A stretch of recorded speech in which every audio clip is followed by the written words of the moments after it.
परंपरागत नैतिकता आधुनिक सभ्यता का मार्गदर्शक नहीं हो सकता। इस कथन को आप जिन कसौटियों पे गलत ठहरा सकते हैं, जिन तर्कों पे आप गलत ठहरा सकते हैं, उनमें से छठ पर्व भी एक हो सकता है। बापू गांधी बताते हैं कि जो भी देश, जो भी राष्ट्र अपने यहाँ की संस्कृति को नहीं संजोता, नहीं संवारता, वह भविष्य में आगे नहीं बढ़ सकता, कुछ कर नहीं सकता। हालांकि यहाँ कहना यह भी आवश्यक है कि परंपरा का मूल्यांकन जरूरी है, तभी तो हम युग में बदलाव ला सकते हैं, युग में परिवर्तन ला सकते हैं। और एक प्रगतिवादी इंसान के लिए इससे बढ़िया सोच और क्या हो सकती है। भारतीय रंग बिरंगी संस्कृति का एक अभिन्न हिस्सा है छठ, जो अपने आप में एक क्षेत्रीय सांस्कृतिक विरासत को समेटे हुए है। या यूपी, बिहार, नेपाल, पश्चिम बंगाल, झारखंड के लोगों के लिए न सिर्फ एक पर्व है, बल्कि एक भावना है, एक इमोशन है जो कि यहाँ के लोगों की रगों में दौड़ता है। ये घर लौटने का वो बहाना है जिसके लिए हर बिहारी, हर पूर्वांचलवासी पूरे साल इंतजार करता है। वो कहते हैं ना कि अगर पहचानना हो बिहारी को तो उसे एक छोटी सी सजा दो, हो जाएगा घर लौटने को बेचैन, हो जाएगा बेचैन घर लौटने को, बस उसे एक छठ गीत सुना दो।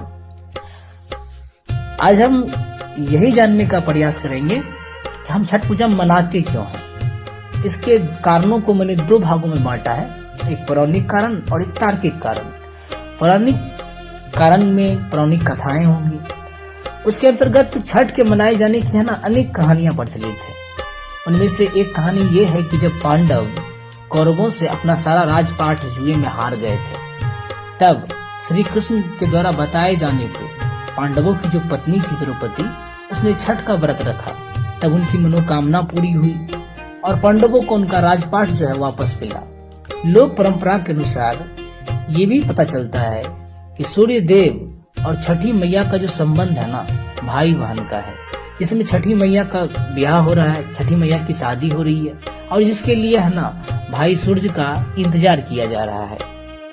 एक अन्य पौराणिक कथा ये बताती है कि एक राजा प्रियवंद नाम का व्यक्ति था और वो निसंतान थे। उन्हें इस बात का मलाल भी था, दुख भी था। तब जाकर के उसने एक ऋषि कश्यप से इस संदर्भ में मुलाकात की, तो उन्होंने बताया ये कि आप पुत्रष्टि यज्ञ करवाइए। तो प्रियवंद राजा ने पुत्रष्टि यज्ञ करवाया। तब उसकी पत्नी ने एक पुत्र को जन्म दिया। हालांकि पुत्र की प्राप्ति के कुछ दिनों के उपरांत ही पुत्र की मृत्यु हो गई। तब राजा पुत्र वियोग में जो अपना प्राण त्यागने की कोशिश की। तभी ब्रह्मा की मानस पुत्री हुई थी देवसेना, वो प्रकट हुई और वो बोली, मैं सृष्टि के मूल प्रवृत्ति के छठे अंश से उत्पन्न हुई हूँ, इसीलिए मेरा नाम जो षष्ठी है।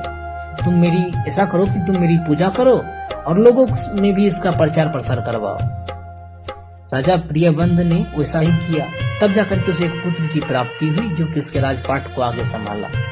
अंततः प्रियवंद की मनोकामना जो पूरी हुई। एक लोक कहानी ये भी बताती है कि जब श्री राम लंका विजय के बाद अयोध्या लौटे थे तो सीता के साथ, तो उन्होंने छठ मैया की पूजा की थी।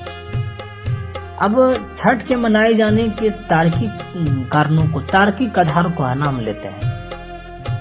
जैसे कि आप ये महसूस भी करते होंगे, कई परंपराएं ऐसी होगी जिस संदर्भ में इस तरह की बातें आप महसूस करते होंगे कि हमारी जो भी परंपराएं होती है वो भौतिक चीजों से प्रभावित दिखती है। यही वजह है कि हमारी कई परंपराएं वैज्ञानिक आधार पे सही और सटीक बैठती है, वैज्ञानिक कसौटियों पे खरी उतरती हैं, आप देख सकते हैं। और इसी के आधार पर मैंने छठ पूजा को क्यों मनाते हैं, इसको भी तार्किकता के सूत्र में पिरोने का प्रयास किया है। जैसा कि आप जानते हैं, बायोलॉजी में हम लोग पढ़ा करते हैं, सूर्य हमारे सौरमंडल का पालनहार है। जब इंसान आदम वाली जिंदगी जिया करता था, जंगलों में रहा करता था, तब सूर्य की रोशनी उसके लिए सबसे अधिक मायने रखा करता था, उसके लिए प्राण रक्षक हुआ करता था। और सूर्यास्त होने के बाद जब अंधेरा आता था, जब दिन का वक्त रहता था, तो उसे एक सुरक्षा का भाव मिल जाता था, रोशनी थी, हिंसक जानवरों से खुद की रक्षा कर पाता था। लेकिन सूर्यास्त हो जाने के बाद, अंधेरा छा जाने के बाद असुरक्षा का भाव पैदा हो जाता था। अब यही असुरक्षा के भाव ने जो है ना, इंसानों के मन में सूर्य के प्रति श्रद्धा वाला भाव को उत्पन्न किया होगा, जो आगे चल करके सूर्य की उपासना में तब्दील हो गया, जिसने छठ का रूप ले लिया। एक साल के दरमियान हमारे देश में 2 बार छठ मनाया जाता है।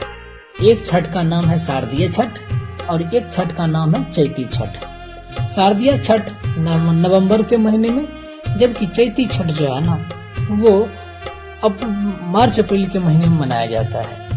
और ये जो छठ मनाया जाता है, इसमें 2 वक्त का अर्घ देना होता है।